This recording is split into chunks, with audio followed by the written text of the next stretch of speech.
There's reports that WWE are laying off staff currently. Plus, is an NXT star about to move to SmackDown? And Hulk Hogan's doctors are facing a medical malpractice lawsuit. It's all in the Cultaholic Wrestling News right now. It's not a nice way to start things off, and as little information as we have about it, we're letting you know about it right now. Sean Ross Sapp from Fightful says, I'm told there were a few staff layoffs in WWE today as a result of restructuring. Currently, there's no reports of talent releases, though. Yeah, it'll be people behind the scenes. Because it's all TKO amalgamation. It seems to be going on a long time in terms of getting the decks in order and sorting out whose job is what. And you did that job in that company, you did that job in that company. We can't have two people doing the same job. Let's sort it out. That was always the plan and the fear that when TKO launched is that you had these parallel departments in UFC and WWE doing essentially the same job for different brands, and it was always going to be a case they were always going to be pulled together. Whether that seems to be part of it, but obviously again WWE are always seemingly around this, a couple of times in the year now, looking at their business model and going, how can we make even more money, less people, and can we run it on less people? When we know more about that, of course, we'll let you know more at cultaholic.com. Releases tend to happen on a Friday.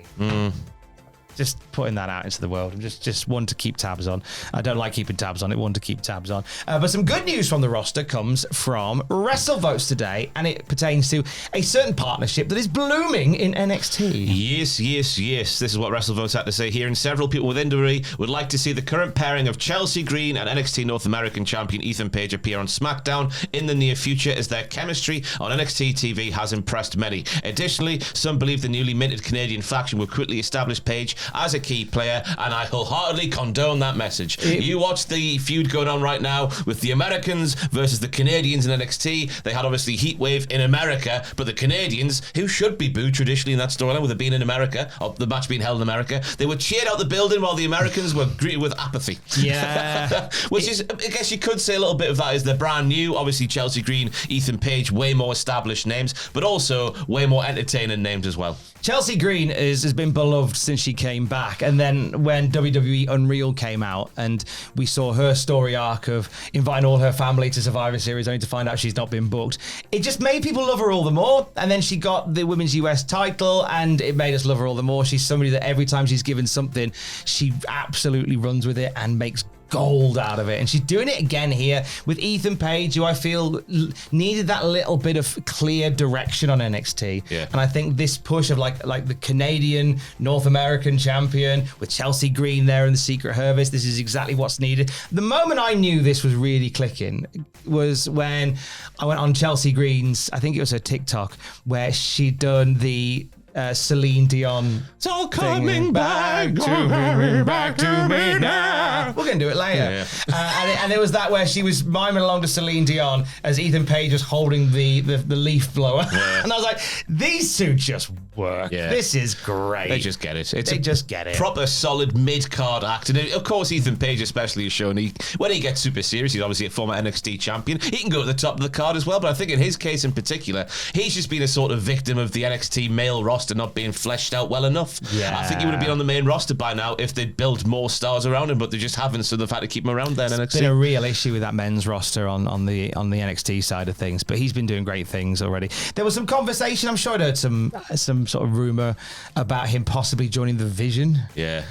I prefer this. Yeah, I prefer that as well. I prefer this. He'd be a lot more of a focal point. I think it'll make him more of a star as well. Yeah. Rather than just dressing him in black and having him stand there going... Just like you can either be like this big bombastic Canadian character along with Chelsea Green and be hilariously entertaining in the mid card on SmackDown, or you can go to Raw, wear a suit, and take all the pins for Seth Rollins and Bron Breakker and Bronson Reed, yeah. Which is what he would be. Is what he would be in that situation. I don't want that for him.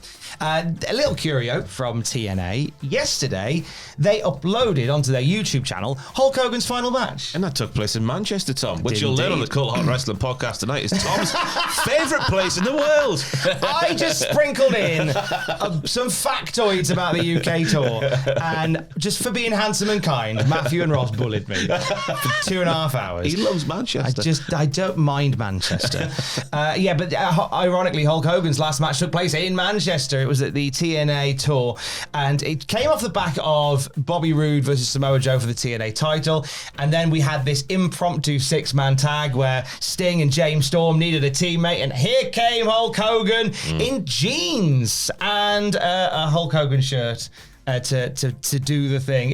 It felt very impromptu. He'd had a match maybe the day or a few days before in Nottingham, which I watched that one. He was officially announced for it, and he had something that resembled ring attire for that. With this one, he was just in his jeans, and all he does really is he does the punches. He gets a hot tag, and like there's Angle, there's Bully Ray, there's Bobby Roode bouncing around for Hogan's punches, and then James Storm gets the honor of giving the leg drop to win the match. Like Hogan's not doing the leg drop, but James Storm will do the leg drop on behalf of Hogan.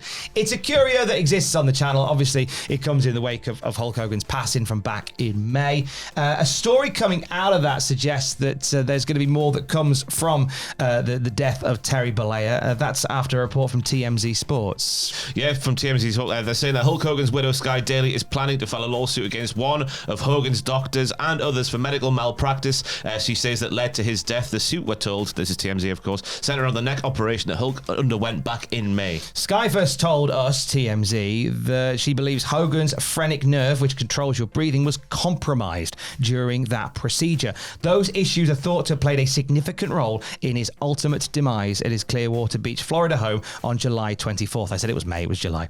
Sources who heard the 911 audio call tell us Sky informed authorities on the emergency call saying, quote, "My husband's not breathing. He's just stopped breathing." Clearwater police put out a statement after Hogan's passing saying there were no signs of foul play or anything suspicious about his death. However, a private autopsy of Terry Bollea was performed at the request of his widow, and the results haven't been made clear, but the news of an impending medical malpractice lawsuit suggests they have found something. Yeah. Because if you do a private autopsy and find nothing, this certainly wouldn't come to the fore that this was the thing that was going to go down. Yeah. It's certainly one that we're going to keep an eye on at cultaholic.com, and when we know more, of course, we'll let you know more about it right here as well. It is a PLE weekend for WWE, which means Clash in Paris tonight. Yes. Tomorrow. Of course. Or Sunday. It's Sunday. It's Sunday, isn't it? So much wrestling. All the time. Really thin card. I was thinking tonight, because in my head I'm thinking tonight they might add one more match. Yeah. I get a feeling that we might get Drew McIntyre and Randy Orton chucked on that card. Oh, boy. Yeah. I haven't seen that one before. Get the cat excited. That's fun. It's a smaller card. It's a slender card. My conspiracy theory is that it's the last PLE on Peacock, so they're going to save all the good matches for when they're on ESPN next month. Not part of the quota. They've done their quota. Just get this one out of the way and get out of town. Get it done. But we're going to get it done as well. You can watch 9 pitches for the PLE as well as predictions, and the reactions are here on Sunday as well.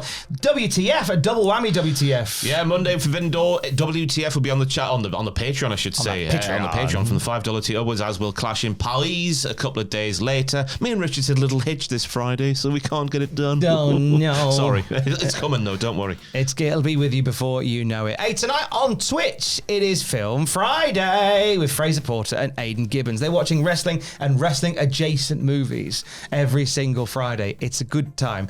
Which one are they watching today? Follow us on Twitter to find out. There's a little tease for our Twitter. There's a little tease. It's a good one today. Yeah. I like it a lot. It's twitch.tv/Cultaholic tonight. And for the very latest wrestling news at any time, you can check out cultaholic.com. Stay safe. Bye-bye.